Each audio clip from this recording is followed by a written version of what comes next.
speaking, advocating, protesting as the arts are meant to be.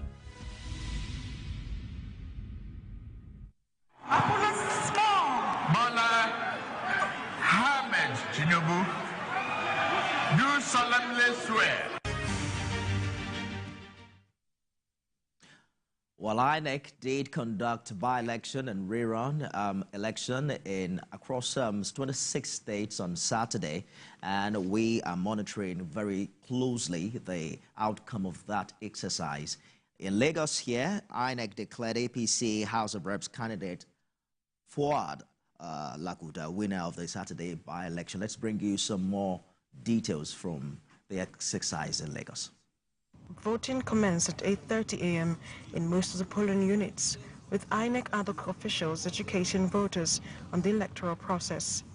Across Surulere 1 federal constituency, political parties had designated town criers, mobilizing voters for Saturday's election. I would take from Honorable Bajabia Miller as his work cut out. He has seen Bajabia Miller performed. He has seen that when you do well, you are likely to go back repeatedly, and then you'll be able to impact your constituency.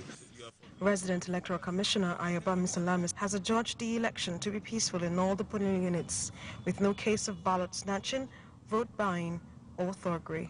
We have been able to take the very first steps toward the successful conduct of the election by the opening of the polls very early. We've deployed all the materials and men on time, and we don't have any issue with the logistics. This is the first time in 20 years the former Speaker of the House of Representatives, Femi Bajabia Miller, will be voting for someone else other than himself on the ballot paper. I feel elated, and at the same time, I feel, wow, this is the end of an era. I've always come here in the last 5-6 terms to vote and to vote for myself for the House of Representatives. And now it's surreal that I'm coming back here for the 7th time to vote for somebody else. 258 polling units across the Surulere 1 federal constituency. The police deployed 6,000 security personnel. While voters commend the peaceful process of this election, they are hoping that this new era will usher in dividends of democracy. Sarah Ayeku, TVC News, Lagos. Executive Editor Kayode Oladede joins me on the program. Interesting development we saw over the weekend. The first issue is low turnout of voters. And, you wonder, it's just some few elections in some parts of the state. You would think that because it is closer to the grassroots, people will be more concerned about who emerges, member of the State House of Assembly, representative at the National Assembly. What does this say about the electorate themselves? Nifemi, you wouldn't expect anything different. It's about the stake. It's about what do people expect. For example, what happened in Surulere was a case of, okay, why waste our time? We know that the man who probably left there has done, to a large extent, has done well. So why shouldn't we support whoever is supporting? So sometimes people, when there is no contest, when there is no particular, just like in last American election, you recall that the number was phenomenal, because people, a whole lot of Americans felt it's time to kick out Donald Trump. And so you had a higher number. So when there is no particular contest, steep contest to say, why should people come out? When you know you don't have a steep opposition, you might not even do so much work in terms of mobilizing people or bringing people to come out. So I wasn't expecting anything higher than what we had. I don't know why people were disappointed, but definitely for that kind of election, and the publicity was even so low. Quite a lot of people didn't realize that there's going to be a by-election. It was so bad that they had to employ town criers in some parts of Lagos. Take Surulere, for instance. The election, the voting last year was keenly contested. We saw the Labour Party, fronting as a formidable, opposition. But they didn't come to the party this time. And the margin was something. And it might also be a reflection of what also happened at the court. I'm not singling out Surulere precisely. I'm saying the fact that when you look at what happened at the ballot was validated either at the tribunal or the appeal, or in the case of presidential, at the Supreme Court with what we have in governorship. So it might be a case of, I think, we already have the winners in mind, so why waste our time? Yeah. But I think the publicity generally was quite low. A lot of people were not aware. A lot of people, and that also speaks to, do people actually know what is happening to their representatives? Do some people know that, oh, the senator we voted for the last time has now taken up a ministerial appointment? Do people know that, oh, Femi Gbajabiamila is no longer the representative, is now the secretary to the, the chief of staff to the president? So these are issues that has to do with political education. We need to do more. We need to let people know that some things are changing. Some, by now, a lot of people don't even know the difference between by-election and the rerun. Some people just use word loosely. So there's so much work for INEC to do. Maybe town crier is another strategy. Perhaps on the other side, it also speaks to how close these representatives are to their people. That's true. Because sometimes people do not even know who's representing them. That's true. It speaks to, the intentionality on the part of the representative and whether or not they're actually doing the job. But let's look at the performance of INEC thus far. The poll, we've talked about voter apathy, but we also recorded irregularities and violence in some areas. This is an isolated election, and INEC is expected to have the manpower. Security agencies is expected to have the luxury of manpower. Is this fast becoming the DNA of our electoral process? Irrespective of the number of elections, something like this has. But when it comes to violence, I think INEC should be taken off from the equation in the sense that these are people who are predetermined to perpetrate violence. And what INEC does is that they can only invite and appeal the security agencies to work with them. But that's the much they can do. They are not the one to even tell the security agents what to do. But having said that, what about the security agents? Why didn't they overpower these people? Why didn't they give them enough signal to let them know that? But this might also come to cost of election. And that's where I have a bit of issues with what we have currently, because it simply means that when Nifemi wins an election and he decides to resign or decides to take up another appointment, INEC is given the responsibility of conducting another election without cost. Nifem is not going to pay a fine, for that new decision that he had to take. And don't tell me that some of these people don't even know that this is their plan. Some of them had this plan before they even contested this election. So I think there should be some kind of measures, to dissuade people from, getting the mandate and going back to renege on the mandate they've gotten from people. Because I'm looking at this money, and this money, when you're talking about the money, you're talking about our money. We're talking about the tax we paid. Because INEC does not generate this money on their own. It's from the national purse. It's from the money that you and I pay. It's taxpayers' money. And trust me, these security agents are going to be paid.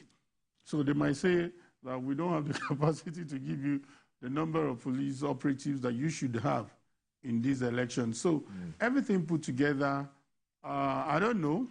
I believe that the people who framed the laws, the people who came up with these laws in the Electoral Act probably must have thought it deeper or thought it better than I am thinking. But I have issues with the cost of conducting by-election, not necessarily rerun, because rerun is a function of whatever happened, the anomaly or the irregularities. I'm wondering what your suggestions are in that regard, that the party should nominate in the stead of the person who has moved For me, I think there should be some kind of measures to dissuade people from changing their minds when they've gotten this mandate.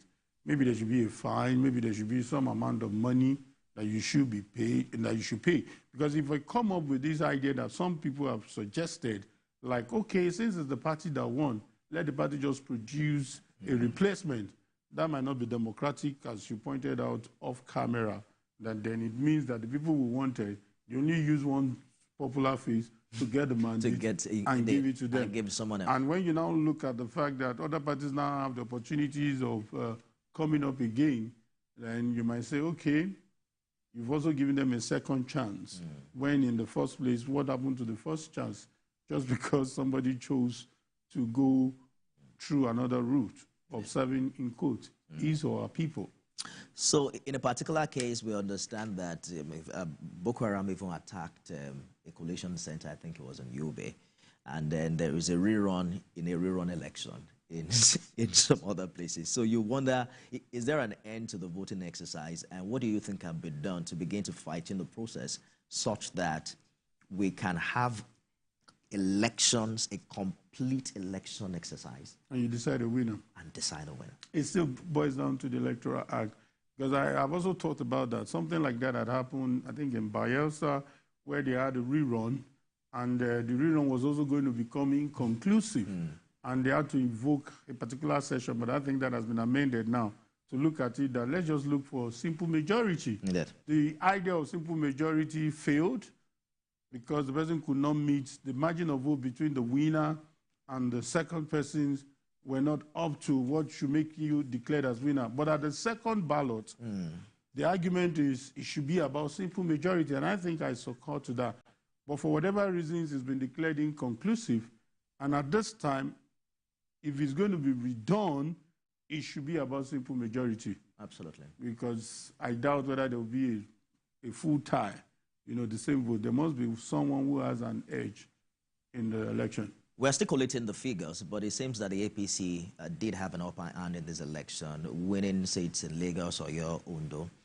Do you think it's a reflection of how well the party is doing at the center? Vis-a-vis... I think it's about politics being local. It's about politics being local. It's about who is doing well and who is popular in a particular constituency or particular state. So it's really about who is being local. If, for example, now, I'm sure, if not for what happened in Plateau State, if Plateau had had a rerun involving PDP, PDP may have won more seats, looking at what happened in that election. But having said that, I think it's about politics being local. INEC, they say, is having another litmus test as to whether or not it has learned its lesson from the election from previous years. I remember we're having an editorial meeting and you raised that some of its officials could not even adequately express themselves as to the terminologies for announcing winners of election. Are you disappointed in INEC? Because your question is very broad, I can't give you a specific answer. I think, by and large, if you look at it from the broad perspective, INEC has done essentially well. Because if the court could validate what happens at the ballot, it means that INEC has, quite a good mark. But when you look at the example I cited, because they are just in isolation, where returning officer, because you need to look at different elections. If you are dealing with the governorship, you're dealing with probably a vice chancellor of a particular university, so you wouldn't expect such expressions. So, but because of time, let me just say that INEC should be very, very deliberate in choosing who they use as returning officer. They should teach them the lingo for which they should announce winners. You can't call somebody the margin of difference between first runner-up and second runner-up. Someone said maybe they came with their second 11. Kayode Ladende, Executive Editor, thank you so much for your thoughts. Always a pleasure. All right, let's quickly talk about national unity, development and security, and the role religious bodies have to play in all of this. I'm joined now by a prelate of the Catholic Church,